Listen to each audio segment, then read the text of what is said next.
आप देख रहे हैं जेके। जो इन लोगों ने हमारे जम्मू और कश्मीर के साथ खिलवाड़ किया है वो उसकी जिम्मेवार सिर्फ एक कांग्रेस है। इस कांग्रेस पार्टी ने हमारे जम्मू कश्मीर में बहुत बड़ा खेल रचा था पिछले 70 वर्ष का, और इन लोगों ने अंग्रेजों के साथ मिलते हुए हमारे भारत के 2 टुकड़े किए। नहीं तो हमारा देश पूरे वर्ल्ड में सबसे बड़ा देश हिंदुस्तान होना था। आज हमारे भारत के कई टुकड़े किए इस कांग्रेस पार्टी ने। मैं पूछना चाहता हूं हमारे हिंदुस्तान ने क्या बिगाड़ा था कांग्रेस पार्टी का। दूसरी बात, क्या उस दौरान बीजेपी सरकार का कोई नाम नहीं था? उस दौरान प्रधानमंत्री का हकदार पटेल जी थे, और वहां पर प्रधानमंत्री नेहरू जी को और प्रधानमंत्री पाकिस्तान का जिन्ना को बनाया गया। हमारे भारत के 2 टुकड़े किए गए। उस दौरान इनकी सलाह हुई हम भारत के 2 टुकड़े करेंगे, पाकिस्तान का प्रधानमंत्री जो है वो जिन्ना होगा, हिंदुस्तान का प्रधानमंत्री जो है वो नेहरू होगा। हमारे लाखों जवानों बच्चों का खून खराबा जो है वो हुआ था। मैं एक पीओ के एरिया का देवे बटाले का रहने वाला हूं। हमारे आधा परिवार जो है रास्ते में ही मर चुका था। मैं पूछना चाहता हूं कांग्रेस पार्टी को, हमारे बोस परिवार ने क्या बिगाड़ा था आप लोगों का? आज कुछ लोग, आधा परिवार पाकिस्तान में है, आधा परिवार हिंदुस्तान में है। आज वो परिवार अपने बच्चों के साथ भी नहीं मिल सकता। एक भारत के 2 टुकड़े किए गए। दूसरी बात मैं पूछना चाहता हूं, हमारे समाज चंद्र बोस जी जिन्होंने देश के लिए फौज बनाई, देश के लिए काम किया, आज तक उसका पता नहीं चला उसकी हत्या किसने की। मैं पूछना चाहता हूं जो कांग्रेस पार्टी कौन सी सरकार थी जो आज तक पता नहीं निकाल सकी सुभाष चंद्र बोस जी का कत्लेआम हुआ, हत्या हुई, किसने की? दूसरी बात, हमारे वीर भगत सिंह जी, राजगुरु जी जिन्होंने देश को जगाने का काम किया, भारत को जगाने का काम किया, उन्हें पूरे हिंदुस्तान को, पूरे भारत को जगाने का काम किया। आज तक हमारे वीर भगत सिंह जी को उसका हक नहीं मिला, उसको देशद्रोही गिना गया कांग्रेस पार्टी के दौरान। मैं पूछना चाहता हूं क्यों?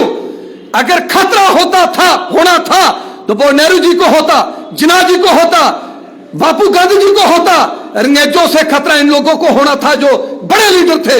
हमारे वीर भगत सिंह जी को हंसते हंसते उन्होंने फांसी ली, उनको फांसी पर चढ़ाया गया, देश के लिए बलिदान दिया गया। लेकिन आज तक हमारे वीर भगत सिंह जी को, हमारे राजगुरु जी को एक भी इस देश का हक जो है इस कांग्रेस सरकार ने नहीं दिया। मैं पूछना चाहता हूं क्यों? उसके बाद पीओ के एरिया, जब 1965 में जब युद्ध हुआ पाकिस्तान और हिंदुस्तान का, 99,000 फौज जो है पाकिस्तान की हमारी फौज ने कैप्चर की, अपने कब्जे में ली। उनके पास हथियार भी थे, लेकिन लाख करीब पाकिस्तान की फौज को भी छोड़ा गया और उसके साथ पीओ के एरिया जो है वो पाकिस्तान को दिया गया। मैं पूछना चाहता हूं राहुल गांधी जी को, आप मुझे ये बताएं, आप भारत जोड़ने की बात कर रहे हैं जहां आपने भारत तोड़ने का पिछले 70 वर्ष का प्रयास किया है आपकी कांग्रेस पार्टी ने। आपने पीओ के एरिया जो है, हमारा देवा बटाला एरिया जो है, हमारा पीओ के एरिया जो है, आप लोगों ने पाकिस्तान को दिया। क्या पाकिस्तान आपका रिश्तेदार था? क्यों पाकिस्तान को दिया? मैं पूछना चाहता हूं, मैं एक जवान का साथ पूछना चाहता हूं। हमारे लाखों नौजवान, बल्ट फोर्स के जवान, इंडिया आर्मी के जवान, जेकेपी पुलिस के जवान, सिविलियन लोग जो हैं, लाखों लोगों की हत्या हुई है जम्मू कश्मीर में। मैं पूछना चाहता हूं ऐसा क्यों पाप किया, क्यों अत्याचार किया कांग्रेस पार्टी ने? मैं जब पूछना चाहता हूं उग्रवादी कहां से आए? उग्रवादियों को वीज लगाने वाला 1984 से लेकर 90 तक कौन था? 70 वर्ष उग्रवादी जो हैं वो कश्मीर में रहे और पत्थरबाज पैदा हुए। लाल चौक में पाकिस्तान का झंडा खड़ा होता था। मैं पूछना चाहता हूं अत्याचार हुआ, इसका जिम्मेवार कौन था?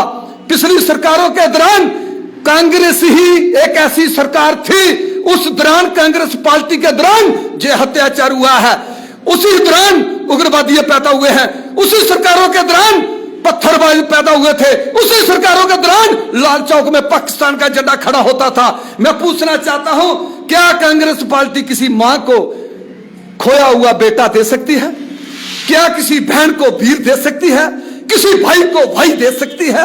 मैं कांग्रेस पार्टी को पूछना चाहता हूं, बहुत खून खराबा हमारा जो है जम्मू कश्मीर में किया गया और हुआ है।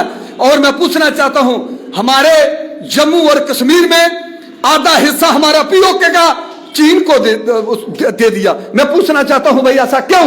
हमारे कितने जवानों का बलिदान लगा है, इस बलिदान का जिम्मेवार कौन है? मैं सेंट्रल गवर्नमेंट के आगे अपील करता हूं, एक एक हिसाब किताब जो है कांग्रेस पार्टी को, इन लीडरों को पूछना चाहिए। 370 इन लोगों ने 70 वर्ष राज किया, 370 को नहीं तोड़ा। क्या 370 में कांग्रेस पार्टी हक में थी? मैं पूछना चाहता हूं, क्या हुर्रियत के लीडर जो पाकिस्तान की सपोर्ट करने वाले जो लोग थे, या पाकिस्तान के साथ मिलकर हमारे जम्मू कश्मीर में खून खराबा जिन्होंने किया, क्या कांग्रेस पार्टी उनको खत्म क्यों नहीं कर सकी? कांग्रेस पार्टी ने उग्रवादियों को खत्म क्यों नहीं किया?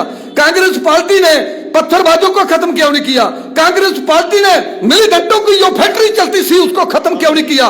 मैं पूछना चाहता हूं, कांग्रेस पार्टी ने लाल चौक में पाकिस्तान का झंडा खड़ा होता था हमारे हिंदुस्तान में, उसको खत्म क्यों नहीं किया? राहुल गांधी की बात करें तो उनका कहना है कि जोश उसमें दुगना है, और जिस तरह से उनकी टी शर्ट जो है बहुत ज्यादा वायरल हो रही है, आधी बाजू टी शर्ट, यानी कि कड़ाके की ठंड में वो आ रहे हैं, किस तरह से देखते हैं? मैं पूछना चाहता हूं आपको, राहुल गांधी जी को मैं कहना चाहता हूं आपके चैनल के थ्रू, उसको बोलिए 8 दिन मेरे पास रहिए।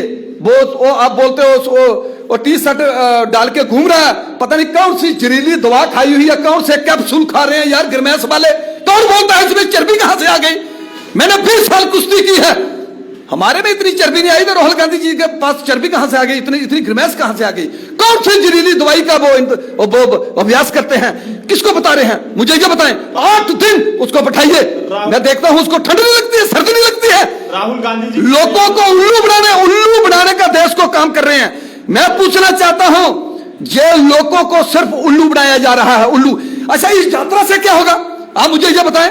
मैं मानता हूं जब हमारा भारत कोरोना की बीमारी से जूझ रहा था, लोग मर रहे थे, भूखे लोग थे, गरीब लोग थे, तो उस दौरान राहुल गांधी जी कहां थे? बाबा जी, राहुल गांधी जी के बयानों को लेकर कई जगहों पर वो साधु संत भी जो है नाराज दिख रहे हैं और वो प्रोटेस्ट भी कर रहे हैं। तो भाई ये कहां पूजा करेगा? ये तो हमारे प्रधानमंत्री नरेंद्र मोदी जी को देखते हुए ये मंदिरों में जाने लगा, पूजा करने लगा। उसकी पहले मुझे कोई वीडियो है इसकी दिखाओ, ये कहां पूजा करने वाला था? ये कहां पूजा करने वाला था? और दूसरी बात मैं पूछना चाहता हूं, जब हमारा हिंदुस्तान कोरोना की बीमारी से जूझ रहा था, मर रहा था, गरीब लोग भूखे मर रहे थे, उस दौरान राहुल गांधी जी कहां थे? उस दौरान कांग्रेस पार्टी कहां थी? क्या किसी गरीब को कोरोना के दौरान राहुल गांधी जी ने या कांग्रेस पार्टी ने किसी भारत में कहीं राशन दिया है? किसी की मदद की है? किसी गरीब के घर पालने की मदद की है? और यार वोट लेने के लिए सब लोग आगे आते हैं। कोरोना के दौरान मदद करने वाली भारतीय जनता पार्टी, प्रधानमंत्री नरेंद्र मोदी जी, वो एक ही पार्टी थी उस दौरान, बीजेपी, जिन्होंने घर घर राशन गरीबों को दिया और घर घर टीके लगाने का काम किया और लोगों को दवा देने का काम किया। अरबों खरबों रुपए जो है अपने भारत के लिए खर्चा किया। मैं पूछना चाहता हूं, क्या कांग्रेस पार्टी के पास पैसा नहीं था? इन्होंने गरीबों की मदद क्यों नहीं की? गरीबों की हेल्प क्यों नहीं की? जो भेदभाव हिंदू और मुसलमानों को लड़ाने का काम किया, यह किसने किया? 1947 में देश के 2 टुकड़े किए, किसने किए? क्या उस दौरान बीजेपी थी? उस दौरान सिर्फ एक कांग्रेस पार्टी थी। इन लोगों ने भारत के 2 टुकड़े करने का काम किया है। कई टुकड़े जो है हमारे भारत के किए गए। मैं पूछना चाहता हूं, आज हिंदू और मुसलमानों का गल गल खून जो है वो कांग्रेस पार्टी ने बगाया है। मैं पूछना चाहता हूं, जो हमारे वाल्मीकि समाज है, क्या कांग्रेस पार्टी ने 70 वर्ष का उनको हक दिया? गोरखा समाज को क्या हक दिया?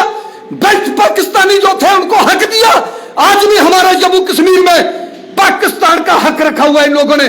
कसौटियन जमीन, क्या कसौटियन जमीन किसी के बाप की थी? अगर हमारी जमीन पीओके की पाकिस्तान ले सकता है तो हम कसौटियन जमीन जो है हमारे किसानों के नाम पर होनी चाहिए, उनकी मालकी होनी चाहिए। क्यों नहीं कांग्रेस ने ये काम सब किया? मैं पूछना चाहता हूं, भ्रष्ट पाकिस्तानियों की हाथ पकड़ के रख दी और फौजियों की हाथ पकड़ के रख दी। आज प्रधानमंत्री नरेंद्र मोदी जी ने, बीजेपी सरकार ने 5-5 लाख रुपया, 5.5 लाख रुपया फौजियों को दिया और भ्रष्ट पाकिस्तानी जो है उनको जीने का हक दिया और वाल्मीकि समाज को हक दिया, गोरखा समाज को हक दिया। हमारे लाखों नौजवान 1947 से लेकर आज तक पिछले 70 वर्ष के कांग्रेस पार्टी के दौरान हमारे जवानों की बलिदान लगे हैं। मैं पूछना चाहता हूं, क्या कांग्रेस वो उसका हिसाब किताब किसी मां को, बहन को, भाई को, बाप को, देश को दे सकती है? हमारे देश के कई टुकड़े हुए, हमारी सिख बिरादरी जो पूजनी है, मैं लाखों बार नमन करता हूं गुरु गोविंद सिंह जी को, जिन्होंने देश के लिए बहुत बड़ा काम किया। मैं पूछना चाहता हूं, क्या हमारे 1984 में सिख बिरादरी पर अत्याचार किया गया, हिंदुओं पर अत्याचार किया गया, मुसलमानों पर 1947 में हिंदुओं पर और मुसलमानों पर अत्याचार किया गया? मैं पूछना चाहता हूं, क्या यह इंसाफ था? कांग्रेस पार्टी ने हमारे भारत के कई टुकड़े करने का काम किया है।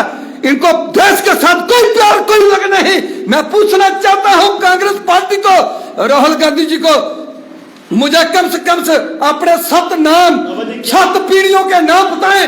आप कहां के रहने वाले हो, कौन हो? बाबा जी, क्या आप भारत जोड़ो यात्रा को सपोर्ट करेंगे जम्मू में? भारत जो है वो भारत हमारी मां है, वो धरती हमारी मां है। जिन जवानों ने शहीदियां दी हैं, बलिदान दिए हैं, मैं उन जवानों को भी नमन करना चाहता हूं। सिर्फ मैं ये कहना चाहता हूं, भारत जोड़ने का काम रोड पर चलने से नहीं होता। भारत जोड़ने का काम वो होता है जो एक गरीब को खाना दिया जाए, एक गरीब को सत्य दिया जाए, एक गरीब की मदद किया जाए, देश में रहने का हक दिया जाए। मैं पूछना चाहता हूं, ये कौन सी यात्रा है, कौन सी यात्रा जोड़ने का काम कर रहे हैं? सुबह मैं भी झंडा उठाता हूं, जम्मू कश्मीर से लेकर मैं कन्याकुमारी चला जाता हूं, मैं देखता हूं किसी गरीब को खाना मिलता है। डॉक्टर फारूक अब्दुल्ला जो है वो हरियाणा में जाकर उन्होंने भारत जोड़ो यात्रा को सपोर्ट किया और महबूबा मुफ्ती ने भी ये कहा है कि वो भी जो है वो इससे खुश है काफी ज्यादा। स्वागत। गुपकर गैंग जो है वो राहुल गांधी जी से मिल चुका है। ये कुछ लोग मुट्ठी भर देश के खिलाफ हैं। ऐसे लोगों से मैं सेंट्रल गवर्नमेंट के आगे अपील करता हूं, हिसाब किताब मांगना चाहिए। जितने भी हमारे लोगों का खून खराबा हुआ है जम्मू कश्मीर में, इन लोगों से हिसाब मांगना चाहिए। इन लोगों को उठा के काला पानी टपा के जेल में बंद कर देना चाहिए। मैं छोटी मोटी बात नहीं करूंगा। मेरे लोग कहते हैं ना, बाबा चंचल सिंह जुनूनी है, इनका खून उबलता है। मेरा खून तब उबलता है जब मैं किसी मां के बेटे की सीधी देखता हूं, किसी बहन के भाई की सीधी देखता हूं। जब शहीद होते हैं जवान, वो उस मां का कालजा फट जाता है। इन लीडरों को क्या, लीडर आते रहेंगे जाते रहेंगे।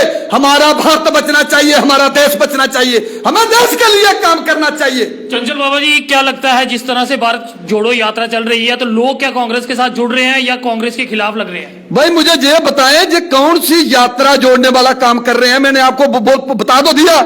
1947 में प्रधानमंत्री बनने पर, अपनी सरकार बनाने पर हिंदुस्तान पाकिस्तान के 2 टुकड़े किए गए। ये हमारा मुल्क था, पाकिस्तान भी हमारा था। इसके नेताओं का ये भी कहना है कि आने वाले समय में कांग्रेस जो है वो ज्यादा मजबूत होगी और भाजपा को टक्कर दे सकेगी। इस यात्रा कहीं टक्कर नहीं दे सकेगी। ये देश को तोड़ने का काम कर सकती है। इन्होंने देश को तोड़ने का काम किया है। हमारे देश के कई टुकड़े हो चुके हैं। मैं जो सबूत के साथ दे सकता हूं, 1947 में हमारे भारत के टुकड़े करने वाले कौन लोग थे, वो मुझे बताएं। इनको कुर्सी चाहिए थी, जहां देश चाहिए था? कांग्रेस पार्टी। और कौन था? कांग्रेस पार्टी। जिन्ना था, नेहरू जी थे, उस दौरान क्या लीडर थे? हमारे वीर भगत सिंह जी को फांसी पर चढ़वा दिया, जिसने देश के लिए आवाज उठाई। मैं आज नमन करता हूं वीर भगत सिंह जी को। मैं सेंट्रल गवर्नमेंट के आगे अपील करता हूं, वीर भगत सिंह जी को हक देना चाहिए, उसका मान सम्मान मिलना चाहिए हमारे भारत में। जो लोग इस पार्टी का समर्थन कर रहे हैं और इस यात्रा का समर्थन कर रहे हैं, उनसे आप क्या कहना चाहेंगे? मैं सिर्फ हाथ जोड़ के अपील करना चाहता हूं, हमारे जम्मू कश्मीर के जो लोग हैं, मैं हाथ जोड़ के अपील करना चाहता हूं, मेरे भाइयों, उन माताओं को पूछिए जिनके बच्चों ने बलिदान दिए हैं इस कांग्रेस के सरकार के दौरान। और उग्रवादियों ने कितने हमले किए हैं, मिलीटेंटों की फैक्ट्री किसने चलाई है। लाल चौक में 70 वर्ष का झंडा जो है वो कांग्रेस की सरकार के दौरान वो पाकिस्तान का झंडा खड़ा होता था, वो हमारे इलाके में है ना। कई बड़े बड़े कवालियों के हमले हुए हमारे जम्मू कश्मीर में। मैं ये पूछना चाहता हूं, जे प्रधानमंत्री उस दौरान नेहरू जी थे, कांग्रेस की सरकार थी। कांग्रेस ने हमारे भारत को खत्म करने का काम, हमारा बहुत बड़ा इलाका जो है पाकिस्तान के नीचे है, चीन के नीचे है। आज हमारे मां के बेटे, इस भारत के बेटे वहां बलिदान देते हैं। उनके छोटे छोटे बच्चे घर रह जाते हैं, उनकी बहनें, भाई, मां, पिता, उनकी पत्नी वो पूरी उम्र रोने में निकाल देती हैं। मैं यही अपील करता हूं, ऐसे लोगों को आगे नहीं लाना चाहिए। प्रधानमंत्री नरेंद्र मोदी जी को आगे लाना चाहिए, जो देश को नंबर 1 बना सकता है, देश को आगे ले सकता है, जिन्होंने बहुत बड़े बड़े अपने भारत के लिए काम करने का, अपनी बल फोर्स को, युवाओं को मजबूत करने का काम किया है। कोरोना के दौरान हमारे भारत की रक्षा की है। मैं प्रधानमंत्री नरेंद्र मोदी जी को नमन करना चाहता हूं। ऐसे लोगों को आगे लाना चाहिए जो कि साधु संत हैं, जो 10 बाई 10 के कमरे में रहने वाले जो लोग हैं, इनकी तरह ही जो अरबों खरबों रुपए की जो इन लोगों ने जायदादें बना के बड़े बड़े महल बना के रखे हुए हैं। आखिर में आपसे बाबा जी जानना चाहूंगा, चौधरी लाल सिंह एक बड़ा नाम डोगरा स्वाभिमान संगठन, जो जिनका एक ही नारा था जय डुग्गर जय डोगरा, वो भी इस यात्रा में शामिल होने जा रहे हैं। उनके लिए क्या कहना चाहेंगे? वो भी तो जम्मू की आवाज उठा। मैं सिर्फ एक ही अपील की है, हमारे जो नौजवान, लाखों नौजवान जो जम्मू कश्मीर में शहीद हुए हैं, उनकी शहीदी को याद करते हुए, अपने पीओके को याद करते हुए, 1947 में हिंदू मुसलमान सिख ईसाई का खून याद करते हुए हमें ऐसी पार्टी को आगे नहीं आने देना चाहिए। 1947 में हर धर्म का खून जो है वो कांग्रेस के दौरान हमारे लोगों का गल खून जो है वो जम्मू कश्मीर में, हमारे भारत में वो बगा है, और हमारे भारत के 2 टुकड़े करने वाली ये कांग्रेस पार्टी है। जी, चौधरी लाल सिंह क्यों कर रहे हैं समर्थन?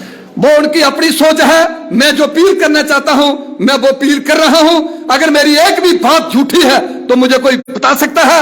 मैं जो सच कहता हूं, जो मुझे आंखों से दिखाई देता है, मैं वही याद करता हूं। मैं आज भी लोगों को एक बार पूछना चाहता हूं, मेरे भाइयों मुझे बताओ, जम्मू कश्मीर के हमारे भारत के 1947 में 2 टुकड़े करने वाले देश के कौन लोग थे? वो आप लोगों को पता था। जिन्ना भी प्रधानमंत्री बनना चाहता था, नेहरू जी भी प्रधानमंत्री बनना चाहते थे। इन्होंने कहा अंग्रेजों से मिलकर भारत के 2 टुकड़े करो, एक पाकिस्तान का आप प्रधानमंत्री बन जाना, हिंदुस्तान का मैं प्रधानमंत्री बन जाऊंगा। इन लोगों ने खुशी के लिए लोगों की लाशों पर पांव रखे हैं, लोगों को खत्म किया है, हमारे भारत को कमजोर किया है, भारत के 2 टुकड़े किए हैं। इन्होंने मिलिटेंटों को उस दौरान बढ़ावा मिला है, उग्रवादियों को बढ़ावा मिला है, पत्थरबाजों को बढ़ावा मिला है, और लाल चौक में पाकिस्तान का झंडा खड़ा करवाते थे। ऐसे लोगों को आगे नहीं आने देना चाहिए। ये देश जो हमारा बचा हुआ है, ये उसको भी खत्म कर देंगे। जय हिंद, जय भारत, जय माता दी। तो आप आम जनता कमेंट्स में अपनी राय जरूर साझा कीजिएगा। भारत जोड़ो यात्रा को लेके आपका क्या कहना है, और आप इस यात्रा का समर्थन कर रहे हैं या नहीं? हालांकि बाबा चंचल जो है आज काफी ज्यादा गुस्से में नजर आए और अपना गुस्सा जो है उन्होंने व्यक्त किया, तो आप अपनी राय जरूर साझा कीजिएगा। देखते रहे जेके चैनल। मुझे महेंद्रजीत सिंह और मेरे कैमरा पर्सन रघु को दीजिए इजाजत। नमस्कार।